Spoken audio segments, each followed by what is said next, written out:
Ryan got grumpier as time went on. He spent more time in his room. I didn't notice that sign. I missed it. I thought I checked in on him. I did every day. How you doing? I'm fine. Okay, I guess you're fine. I didn't realize that fine meant I'm not fine.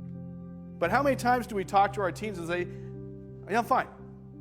They chose I'm fine for a reason. It's hard sometimes, it's hard to know what the balance is. With my kids sometimes, I make a smaller deal out of things that my wife makes a big deal about, right? Is there like a rule of thumb or draw the line? Well, I can't draw the line for you, right? I wish I could because I'm not a psychologist, I'm not an expert. I'm a guy who lost his kid, who spent the last year and a half trying to figure out why. Those of us with teenagers and those of us who've seen teenagers a lot, how do you talk to them? Well, I can tell you what they want and what they don't want. What they don't want is you to burst into their room when they're watching some video on YouTube and say, we need to talk. That's the wrong time to talk to them.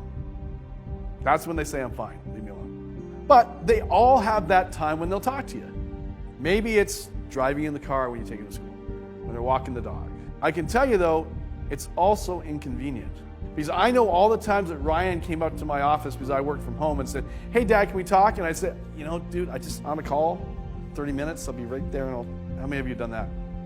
I don't know which one of those times, if any of those times, was the time Ryan wanted to come up and tell me how he was really feeling. It was my wife's birthday, so her and I headed down to Mexico on the 20th of March. We got to Mexico, and I'll always remember this because the night of the 21st, we were having dinner. And our phones went off at the exact same time as 11:03, and we each had a text.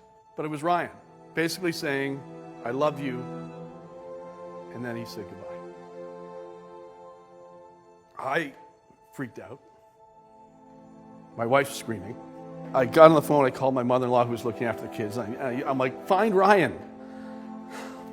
I'm yelling at her, and Kim's yelling at Kyle, and she's running around the house, and she finds him. He took his own life. I've never felt more helpless in my entire life. All I wanted to do was be there and save him. And I couldn't. What would you tell people who would tell you it's not your fault? That I'm responsible. There's things that if I had it done differently, Ryan would still be here. I wouldn't be standing in front of all you guys saying, please learn from what I didn't do right. And I wanted to see if there's like something I could find, a letter or a notebook or something. And I start going through drawers. And I open it up and it's empty, except for 2 sticky notes. I pulled out, one said, my usernames and passwords. And the other one said, tell my story. Tell what happened from your eyes so that parents are looking at their kids differently. And I traveled around the Pacific Northwest in California talking to a whole bunch of parents and a whole bunch of kids, and I researched the heck out of all this. The stats are staggering. So for me, I'm going, why? What is it you think that you would change going back? When I look back at Ryan, I showed up this way. I'm a CEO, CEO coach, an Ironman, I'm a black belt, an author.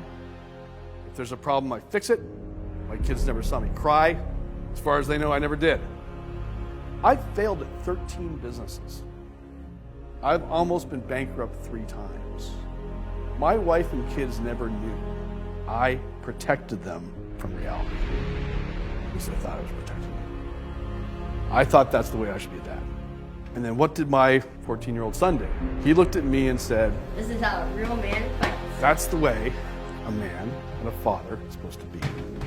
And so he showed up that way. Ryan was the class clown. Ryan talked all the time.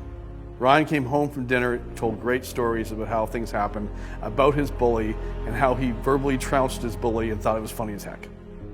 He never shared the fact that he had any problems. He had lots of them. Because he thought that that's how he's supposed to show up. And I regret that. What would you teach fathers to basically help them talk with their kids? First thing you do is you listen. You listen to how they feel and make sure they know that you care. How are you doing? How are you feeling? What's going on at school? Have you ever felt sad? You ever felt mad? You ever felt anxious? And you understand that how they feel is how they feel. You can't fix how they feel.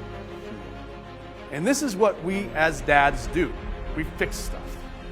How many times has your wife said to you, I don't want you to fix my problem, I just want you to listen to me? That's hard for dads to do because we want to protect our kids. When we go into overprotection mode, when we protect them every time they fall, so they can't fall, then what do they believe when they become 14, 15, 16, 17? They believe there's nothing wrong that's ever going to happen. We create kids that do not have any resilience in their lives.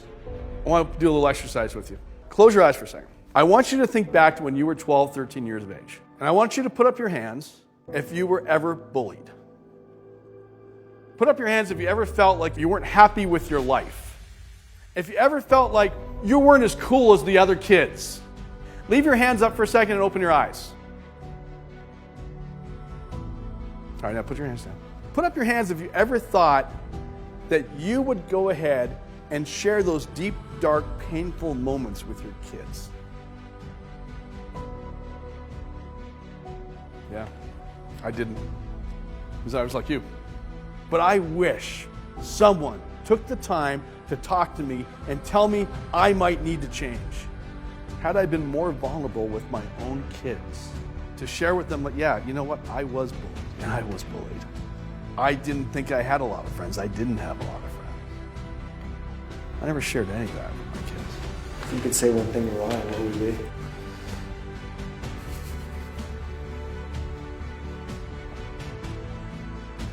If I could say one thing to Ryan, I'd say I'm sorry.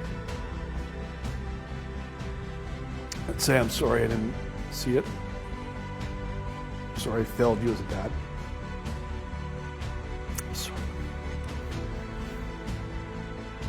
I'm a lot more open now with my kids. And you know what? I have a lot deeper conversations with my kids now than I ever had. All right, so what do we do now? Everything's only going to change if we change. The world's only going to change if we decide as parents that we're going to make it change. And we're going to make it change if we all decide to be that person that our kids want to come talk to, that our kids feel safe with. If we tell our stories and we start to have real emotional connections with our children, that's when the world starts changing. You can make a difference with your own family. I'm making a difference with the family I have left. I would love it if you all told your story. I'll tell my story. I'll tell my story.